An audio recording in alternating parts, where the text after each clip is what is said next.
Deus é amor.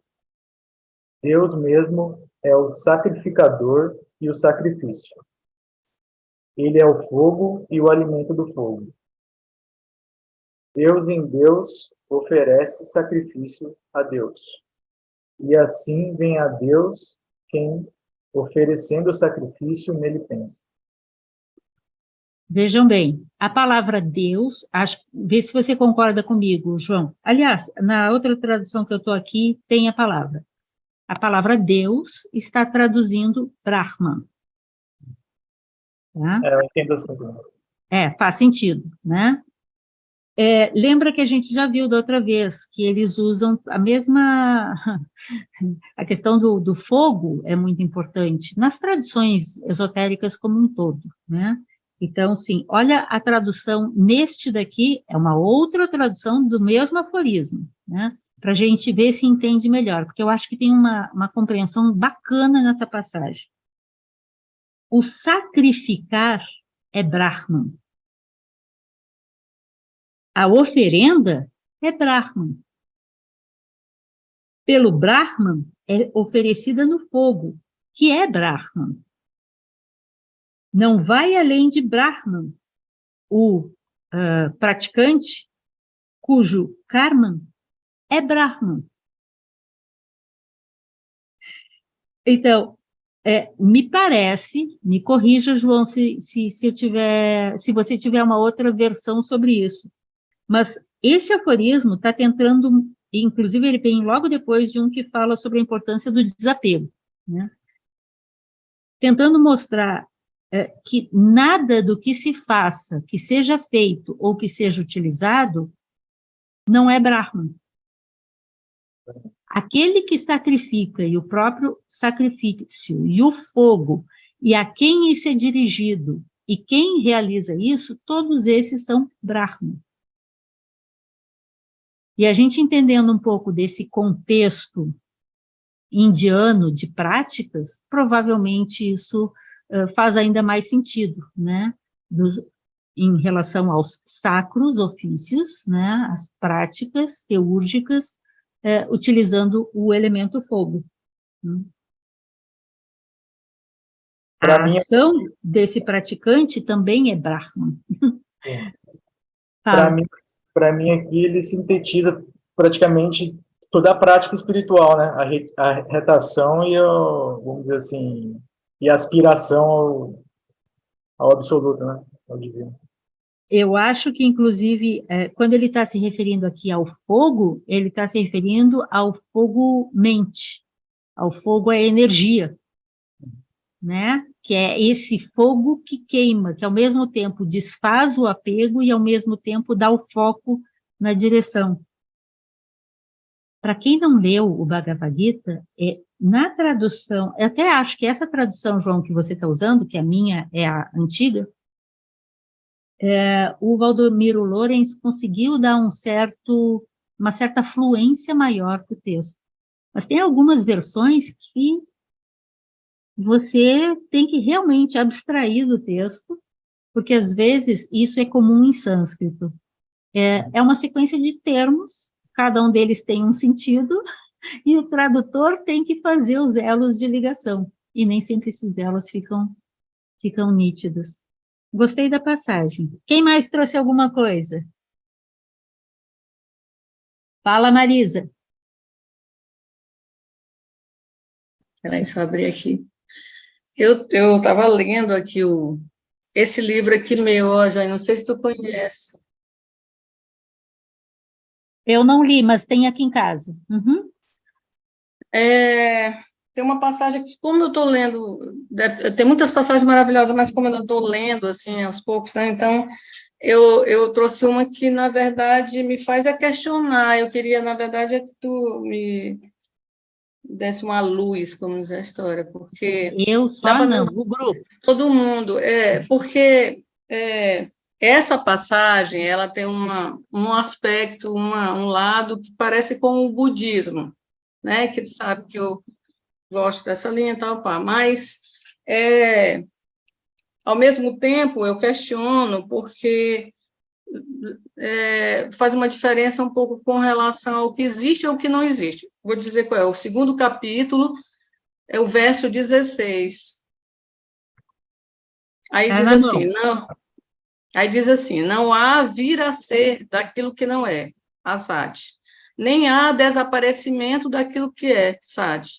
Além disso, o fim, ou aí tem nesse livro, quer dizer, o fim, e tem outras palavras, o fim, a conclusão, a realização de ambos, das duas proposições, de ambos, é vista pelos que veem a realidade. Aí tem uma ligação com o budismo com relação a questão da realidade relativa e a realidade absoluta. Eu achei muito interessante nisso. Então, aí já vem a questão da separação, corpo e alma, que já, a meu ver, para mim, né, mas também não, porque eu vou muito seguindo essa coisa do budismo, da realidade relativa absoluta, que eu acho que cabe, mas não cabe à alma, né? Essa palavra alma, inclusive nos estudos agora que você está nos orientando, que é da Vedanta, que é Brahma e Atma, não tem separação. Então, não tem como você ver, né? A realidade relativa absoluta também não tem essa separação a fundo no budismo, né? A realidade relativa, ela está ligada à absoluta.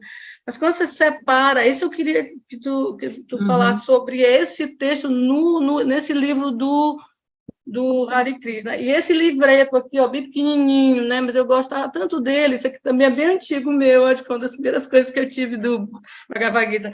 Aí ele fala assim, ó, o que é irreal não existe, e o que é real nunca deixa de existir, assim bem claro. Então, o que é irreal não existe, e o que é real nunca deixa de existir. É bem, assim, interessante, ficou até interessante, porque, no caso, né, fala dessa questão do que é real, não é irreal, mas aí vem essa questão da essência, o que é real. Aí vem o budismo também do Nagarjuna, que eu gosto, que é o que você pode colocar como real, né? O que você reduz de uma essência de realidade. Aí Então, ela deixa eu te ajudar aí. ultrapassa, né, essas questões todas de realidade absoluta, de tal alma, separatividade. É isso que eu ia colocar para Do que eu vocês. já tive a oportunidade de estudar essas coisas, e concordo com você, Marisa, os três estão lendo a mesma passagem, mas são três versões diferentes, viu, Ana Lúcia? Exatamente aquilo que a gente estava conversando.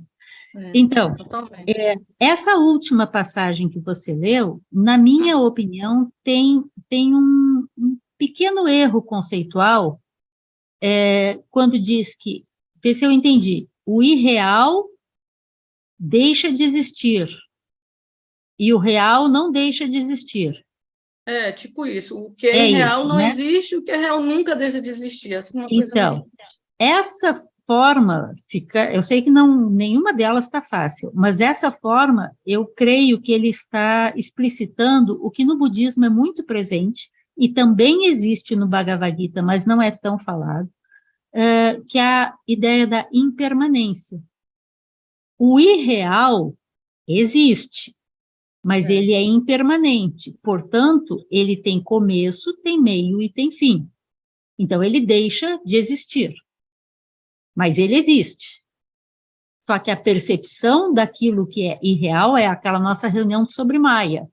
As coisas existem, mas a nossa percepção acerca delas é que pode ser um tanto quanto ilusória na dependência da nossa capacidade, dos nossos sentidos. E não estão mas a coisa em si, né, existe.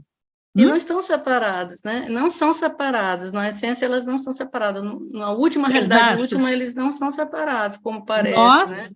Nós as discriminamos para denominá-las e para dar sentido àquilo. Já aquilo que de fato é real e que no contexto da Vedanta e no contexto do Bhagavad Gita é Brahman e é Atman, isso nunca deixa de existir, mesmo que a gente não saiba deles. Mesmo que eu não o veja, não o enxergue, não o perceba, não saiba da sua existência, isso nunca deixa de existir. Porque o conceito de permanência só pode ser atribuído a isso, sobre o qual nada pode ser dito. E, portanto, nossa reunião já teria acabado. Nós estamos falando daquilo sobre o que não se pode dizer muita coisa. A versão, na minha percepção, quando usa a palavra alma, a versão do grupo dos Hare Krishna, eu concordo com você, não faz sentido. Porque dá à alma uma permanência, uma existência para sempre, que é comum, sim, a algumas tradições. Mas, na minha opinião, a partir do meu estudo, da minha vivência, não está embasada na verdade. Ela pode causar um desvio da pessoa achar que ela nunca vai deixar, ela não vai alcançar esse estado de plenitude. Ela sempre vai ser eu, é uma alma que chega a algum lugar e que A é ideia da permanente. essência, né? A ideia de uma Exatamente. essência que no Exatamente. budismo não Mas a refuta. primeira versão que você leu, eu achei um pouco mais interessante. Eu achei um pouco mais interessante. É 2.16, né? 2.16. Vou confundir um pouco mais, então, lendo a passagem aqui nessa outra tradução. Sabe-se que o que não é, não passa a ser. O que não é, não passa a ser. Porque o que não é, não é. Ele não passa a ser. E o que não passa a ser, não é. A conclusão sobre ambas as visões se dá aos olhos de todos. Não sei se todos. Não sei se todos. Não sei se é tão claro assim. Porque nesses que eu li, ele fala que a visão é dada pelos aqueles que sabem ver, aqueles que já têm uma visão, aqueles que já têm realizado Exatamente. essa Eu achei sabedoria. isso muito bom.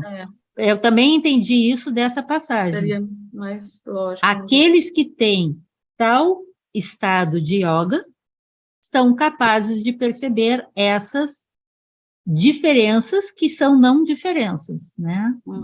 São ambas as coisas. Achei muito bom, muito legal. Obrigada, Jane, muito pela bom. explicação. Aqui no chat, eu trouxe algumas passagens também, mas eu estou priorizando o que vocês trazem. Aqui no chat, a Lígia escreveu assim: acho bonito como tudo fala em chegar a um estado de paz por não alimentar desejos e paixões. É manter o estado presença, que é a percepção de existir no aqui e no agora, sem perder o foco no que acontece aqui e agora. A questão da importância desse estado, né, de percepção. E também a Maria Tereza. Não, a Maria Tereza teve que sair, foi só isso.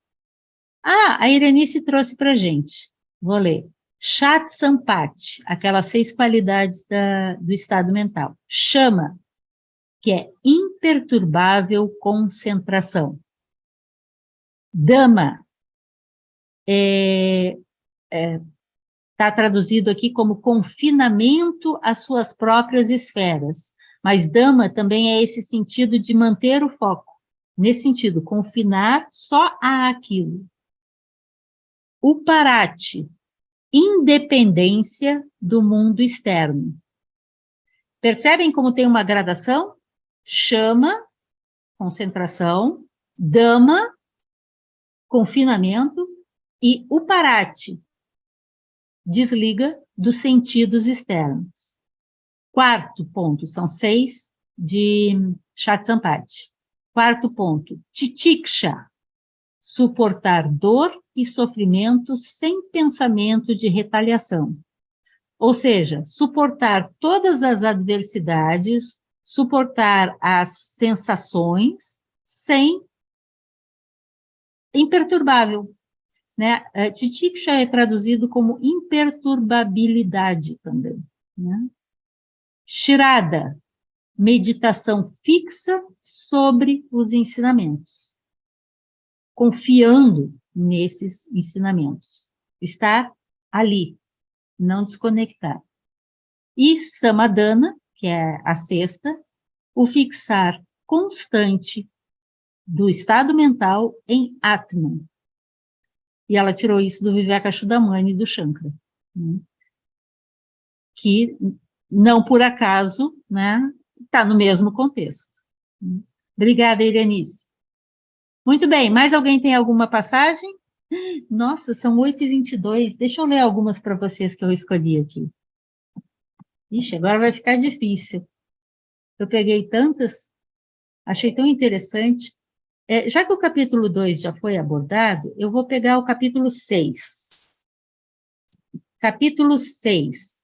Eu peguei do 6, do 8, do 10, do 2, do 3. Eu realmente gostei bastante de retomar esse estudo. Vou ler algumas passagens aqui para vocês. Espera aí. Peguei a 6.4. Está se referindo ao sujeito que está buscando o estado de Atma Yoga. E ele diz, é nessa tradução aqui, ó. Tá? Em português. Editora Globo. Quando, porém, o praticante não se prende nem aos objetos dos sentidos e nem às ações, e renunciou a todas as particularidades, ele ascendeu ao estado de yoga. Achei interessante, porque dá uma dica, né? Não se prende aos objetos sentidos, não se prende às ações, não se prende às particularidades, está num estado de maior serenidade. Outra passagem, 6.8.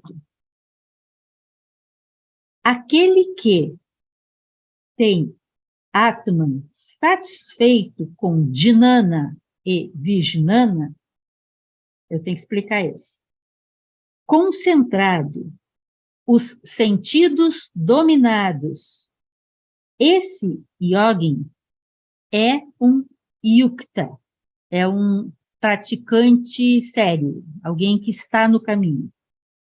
Para ele, um punhado de terra, ou de ouro, ou uma pedra, são o mesmo. Então, aqui a ideia do desapego, né? E Dhinana, lembra, é daquela mesma raiz, Gna, Dna, que tem a ver com sabedoria, ou conhecimento interno, conhecimento vivencial, superior. E Vijnana tem o sentido de direcionamento da consciência para essa percepção. Vijnana é um dos skandhas, é um dos componentes daquilo que vai ser denominado eu, que te permite um estado de consciência em relação a todas as coisas. Então, ele diz aqui, aquele que tem Atman satisfeito com Dhinana e com seu funcionamento, Vijnana, que os sentidos estão dominados e tal, é um perfeito para o caminho, né? E para ele, apego nenhum, tanto faz se é pedra ou se é ouro, dá na mesma. Achei interessante. Se alguém quiser falar, levanta a mãozinha aí.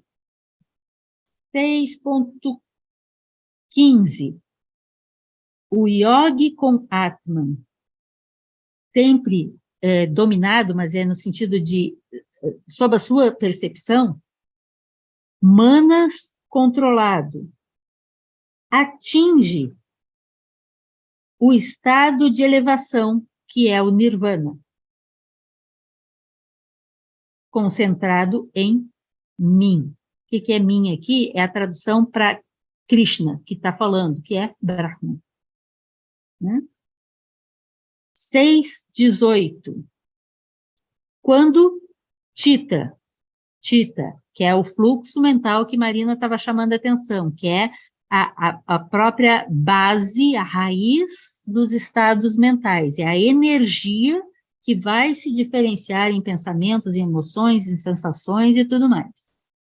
Quando Chitta, já dominado, se dobra sobre Atman, então se diz que esse sujeito é um yukta, um dedicado perfeito, que controla, que está no domínio sobre todos os desejos, emoções, os kama, os elementos kâmicos, kamásicos.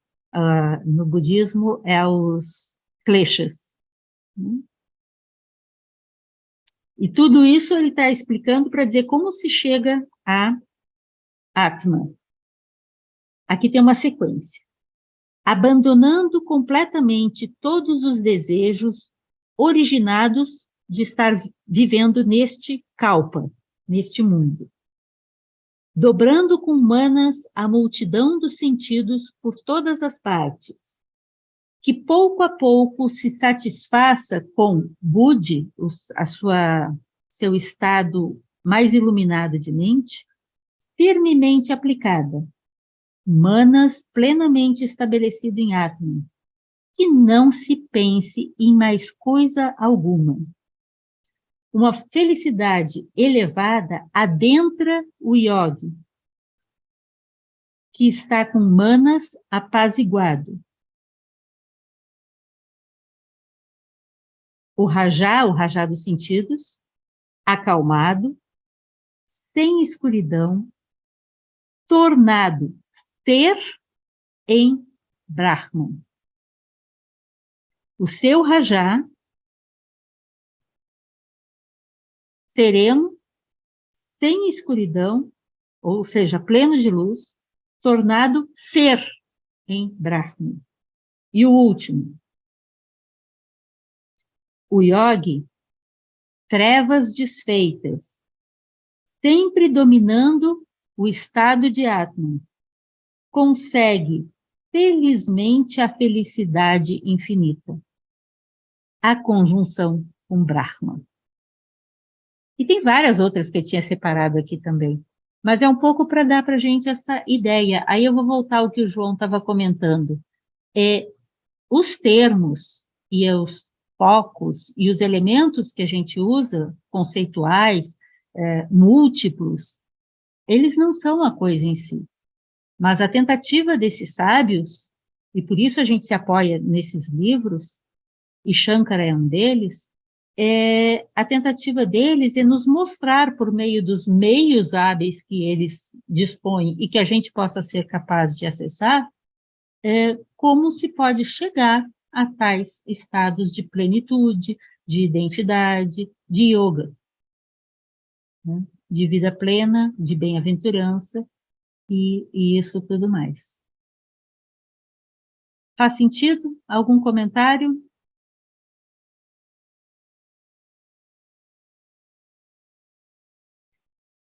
Vamos lembrar, então, que na próxima quinta, peraí, tem... Irenice falou, é o viver no mundo sem ser do mundo. Exatamente. Né? A Lígia concordou, faz sentido.